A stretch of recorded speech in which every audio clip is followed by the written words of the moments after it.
চট্টগ্রাম বন্দরে কন্টেইনার জট আগের সব রেকর্ড ছাড়িয়ে গেছে। সকালে পরিস্থিতি পরিদর্শন করেন নৌ পরিবহন মন্ত্রণালয়ের সচিব। জট কমাতে দিনে 4 জোড়া ট্রেনে কন্টেইনার পরিবহন এবং পরিস্থিতি স্বাভাবিক না হওয়া পর্যন্ত বন্দর কর্মকর্তাদের বিদেশ ভ্রমণ বন্ধ রাখার নির্দেশনা দিয়েছেন তিনি। এই সময় মেগা প্রকল্পের কাজও চলবে বলে জানিয়েছেন তিনি। স্যান্ডেলিনা সো, রূপচর্চায় আভিজাত্য। কিছুদিনের রাজনৈতিক অস্থিরতা, সহিংসতা আর মাঝখানে ইন্টারনেট বন্ধের জেরে চট্টগ্রাম বন্দরে এখন 44,000 কন্টেইনারের জট। প্রায় সব ইয়ার্ডে রীতিমতো ঠাঁই নেই অবস্থা। এতে ব্যাহত হচ্ছে স্বাভাবিক কার্যক্রম। চট্টগ্রামের 16টি প্রাইভেট আইসিডিতেও স্বাভাবিকের চেয়ে দ্বিগুণ কন্টেইনারের জট।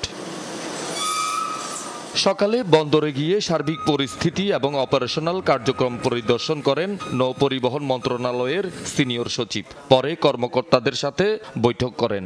পরিস্থিতি স্বাভাবিক না হওয়া পর্যন্ত বন্দর কর্মকর্তাদের বিদেশ যাত্রা বন্ধ রাখার নির্দেশনা দেন। আমরা খুব দ্রুতই আগামী 6 থেকে 10 দিনের মধ্যে এই অবস্থাটা স্বাভাবিক যেরকম থাকে ওই জায়গায় আমরা নিয়ে আসতে পারবো। এটা শুধু কথার কথা না, অলরেডি শুরু হয়ে গেছে।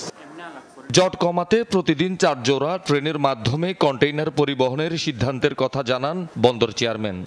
যাতে আমাদের পোর্টের অপারেশন কোনোভাবে ক্ষতিগ্রস্ত না হয়, বাধাগ্রস্ত না হয়, সেই জন্য আমরা চেষ্টা করছি যে পোর্টের অপারেশনটা দ্রুত এবং খুব কার্যকারীভাবে কীভাবে করা যায় সম্মিলিতভাবে।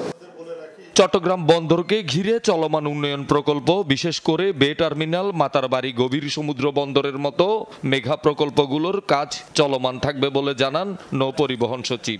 এখানে যারা বিনিয়োগকারীরা আসবে পিপিপির আওতায়, তারা বিনিয়োগ করবে। আমরা তাদের জন্য জায়গা দেব, আমরা তাদেরকে স্থানীয় এবং আইনগত কাঠামোর মধ্যে যত সহযোগিতা আছে সেটা করব। সুতরাং এটা কিছুই থেমে থাকবে না, কারণ এর কোনো কিছুই লোকাল না, সবই ইন্টারন্যাশনাল। শহীদুল সুমন, যমুনা নিউজ, চট্টগ্রাম।